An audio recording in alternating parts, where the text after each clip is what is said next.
ನಮಸ್ಕಾರ ಸ್ನೇಹಿತರೆ, ನಮ್ಮ ಚಾನೆಲ್ಗೆ ನಿಮಗೆ ಸ್ವಾಗತ. ಇಂದು ನಾವು ಭಾರತದ ಔಷಧ ಜಗತ್ತಿನ ಒಂದು ದೈತ್ಯ ಕಂಪನಿಯ ಬಗ್ಗೆ ಮಾತನಾಡೋಣ. ನಮ್ಮೆಲ್ಲರ ಮನೆಯ ಮೆಡಿಸಿನ್ ಬಾಕ್ಸ್ನಲ್ಲಿ ಖಂಡಿತವಾಗಿಯೂ ಈ ಕಂಪನಿಯ ಒಂದು ಪ್ರಾಡಕ್ಟ್ ಆದ್ರೂ ಇದ್ದೇ ಇರುತ್ತೆ. ಎಸ್, ನಾನಿಲ್ಲಿ ಮಾತಾಡ್ತಿರೋದು ಸಿಪ್ಲಾ ಬಗ್ಗೆ. ಈಗ ಸಿಪ್ಲಾ ಕೇವಲ ಔಷಧಿಗಳನ್ನು ತಯಾರಿಸುವುದು ಮಾತ್ರವಲ್ಲ, ಅವುಗಳ ಮಾರ್ಕೆಟಿಂಗ್, ವಿತರಣೆ ಮತ್ತು ಸಂಶೋಧನೆಯಲ್ಲೂ ತೊಡಗಿಸಿಕೊಂಡಿದೆ. ಇವರ ಉತ್ಪನ್ನ ಶ್ರೇಣಿ ಬಹಳ ದೊಡ್ಡದಿದೆ.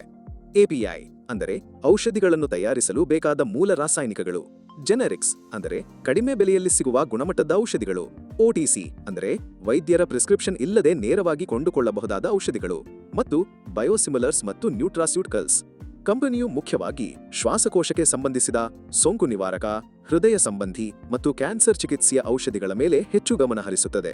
ನಾವು ಸಾಮಾನ್ಯವಾಗಿ ಕೇಳಿರುವ ಆಸ್ಥಾಲಿನ್, ಸಿಪ್ಕಾಲ್, ಸಿಫ್ರಾನ್ ಮತ್ತು ಎರಿಥ್ರೊಮೈಸಿನ್ ಇವೆಲ್ಲವೂ ಸಿಪ್ಲಾದ ಜನಪ್ರಿಯ ಬ್ರ್ಯಾಂಡ್ಗಳು. ಬರೀ ಕಂಪನಿ ಹಳೆಯದು ದೊಡ್ಡದು ಅಂದ್ರೆ ಸಾಕಾಗಲ್ಲ. ಸ್ಟಾಕ್ ಮಾರ್ಕೆಟ್ನಲ್ಲಿ ದುಡ್ಡು ಮಾಡಬೇಕಾದ್ರೆ ಅದರ ಆರ್ಥಿಕ ಆರೋಗ್ಯ ಹೇಗಿದೆ ಅಂತ ತಿಳ್ಕೋಬೇಕು. ಸೊ ಬನ್ನಿ, ಸಿಪ್ಲಾದ ಅಸಲಿ ಕಥೆ ಏನು ಅಂತ ಡೀಪ್ ಆಗಿ ನೋಡೋಣ. ರೆಡಿನಾ? ಷೇರು ಬೆಲೆ ಇತ್ತೀಚೆಗೆ ಒಂದು ಷೇರಿನ ಬೆಲೆ ₹1,532.50 ಇತ್ತು. ಕಂಪನಿಯ ಒಟ್ಟು ಮಾರುಕಟ್ಟೆ ಮೌಲ್ಯ ₹1,20,185 ಕೋಟಿ. ಇದು ಎಷ್ಟು ದೊಡ್ಡ ಮೊತ್ತ ಅಂತ ನೀವೇ ಊಹಿಸಬಹುದು.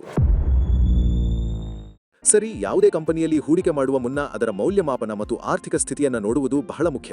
ಸಿಪ್ಲಾದ ಟ್ರೈಲಿಂಗ್ ಪಿಇ ಅನುಪಾತ ಸುಮಾರು 22.57 ಇದೆ. ಹಾಗೆಯೇ ಇವಿ ಬೈ ಎಬಿಟ್ಡಾ ಅನುಪಾತವು ಸುಮಾರು 15.5x ಇದೆ. ಮೇ 2025ರಂತೆ.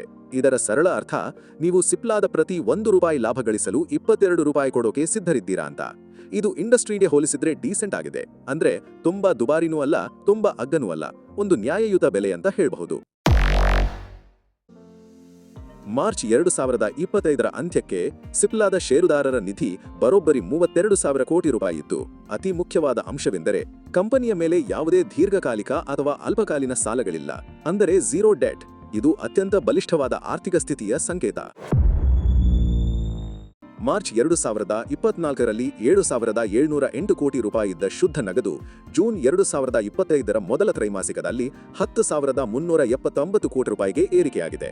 ಅಂದರೆ ಕಂಪನಿಯ ಬಳಿ ತನ್ನ ಕಾರ್ಯಾಚರಣೆ ಮತ್ತು ವಿಸ್ತರಣೆಗೆ ಬೇಕಾದಷ್ಟು ಹಣ ಲಭ್ಯವಿದೆ.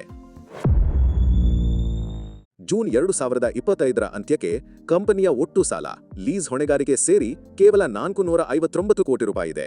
ಹೀಗಾಗಿ ಸಾಲ ಇಕ್ವಿಟಿ ಅನುಪಾತ ಕೇವಲ ಸುಮಾರು 0.014 ಇದೆ. ಇದು ಕಂಪನಿಯು ಬಹುತೇಕ ಸಾಲ ಮುಕ್ತವಾಗಿದೆ ಎಂಬುದನ್ನು ದೃಢಪಡಿಸುತ್ತದೆ. ಕಂಪನಿ ಎಷ್ಟು ಲಾಭ ಗಳಿಸುತ್ತದೆ ಎಂಬುದರ ಜೊತೆಗೆ ಆ ಲಾಭ ನಗದಿನ ರೂಪದಲ್ಲಿ ಕಂಪನಿಯೊಳಗೆ ಬರುತ್ತಿದೆಯೇ ಎಂಬುದು ಕೂಡ ಮುಖ್ಯ.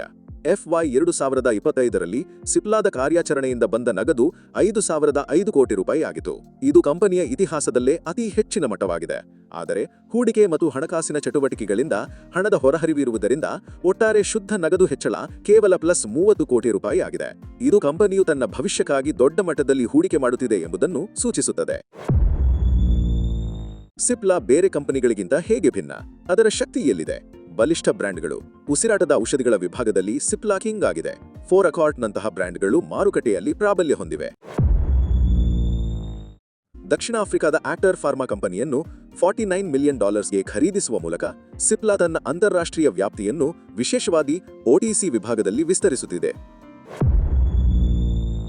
ಕೆಂಬೆಲ್ ಬಯೋಫಾರ್ಮಾ ಮತ್ತು ಮಣಿಪಾಲ್ ಗ್ರೂಪ್ ಜೊತೆ ಸೇರಿ ಅಮೆರಿಕದಂತಹ ದೊಡ್ಡ ಮಾರುಕಟ್ಟೆಗಾಡಿ ಕೋಶ ಚಿಕಿತ್ಸೆ ಉತ್ಪನ್ನಗಳನ್ನು ಅಭಿವೃದ್ಧಿಪಡಿಸಲು ಮುಂದಾಗಿದೆ. ಇದು ಭವಿಷ್ಯದ ತಂತ್ರಜ್ಞಾನದ ಮೇಲಿನ ಹೂಡಿಕೆಯಾಗಿದೆ. FY 24ರಲ್ಲಿ ಸಿಪ್ಲಾ ಸಂಶೋಧನೆ ಮತ್ತು ಅಭಿವೃದ್ಧಿಗೆ ₹444 ಕೋಟಿ, ಅಂದರೆ ಮಾರಾಟದ 7.2% ಖರ್ಚು ಮಾಡಿದೆ.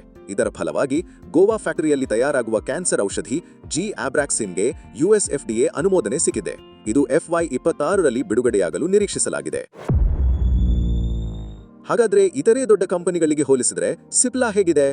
ಸಿಪ್ಲಾ ಭಾರತದ 3ನೇ ಅತಿ ದೊಡ್ಡ ಫಾರ್ಮಾ ಕಂಪನಿಯಾಗಿದ್ದು, ಸನ್ ಫಾರ್ಮಾ ಮತ್ತು ಡಾಕ್ಟರ್ ರೆಡ್ಡೀಸ್ ಪ್ರಮುಖ ಸ್ಪರ್ಧಿಗಳು. ಮೌಲ್ಯಮಾಪನದ ದೃಷ್ಟಿಯಿಂದ ನೋಡಿದರೆ ಸಿಪ್ಲಾದ ಪಿಇ ಅನುಪಾತ ಸುಮಾರು 23x, ಇದು ಸನ್ ಫಾರ್ಮಾ ಸುಮಾರು 30x ಮತ್ತು ಡಾಕ್ಟರ್ ರೆಡ್ಡೀಸ್ ಸುಮಾರು 26x ಗಿಂತ ಕಡಿಮೆ ಇದೆ. ಅಂದರೆ ತನ್ನ ಪ್ರತಿಸ್ಪರ್ಧಿಗಳಿಗೆ ಹೋಲಿಸಿದರೆ ಸಿಪ್ಲಾದ ಷೇರುಗಳು ಅಗ್ಗವಾಗಿವೆ ಎಂದು ಹೇಳಬಹುದು. Okay, final question. ಈ ಸ್ಟಾಕ್ ಖರೀದಿಸಬಹುದಾ, ಬೇಡವೇ? ನೋಡಿ, ಹೆಚ್ಚಿನ ವಿಶ್ಲೇಷಕರು ಬೈ ರೇಟಿಂಗ್ ಕೊಟ್ಟಿದ್ದಾರೆ. ಉದಾಹರಣೆಗೆ ನೋಮುರಾ ಅನ್ನೋ ಸಂಸ್ಥೆ 1,780 ಟಾರ್ಗೆಟ್ ಪ್ರೈಸ್ ಕೊಟ್ಟಿದೆ.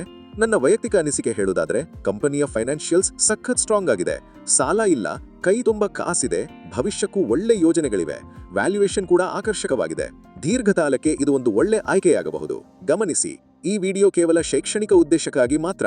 ಯಾವುದೇ ಹೂಡಿಕೆ ಮಾಡುವ ಮುನ್ನ ದಯವಿಟ್ಟು ನಿಮ್ಮ ಹಣಕಾಸು ಸಲಹೆಗಾರರ ಅಭಿಪ್ರಾಯವನ್ನು ಪಡೆದುಕೊಳ್ಳಿ.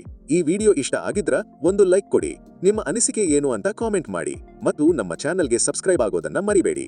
ಮತ್ತೆ ಸಿಗೋಣ.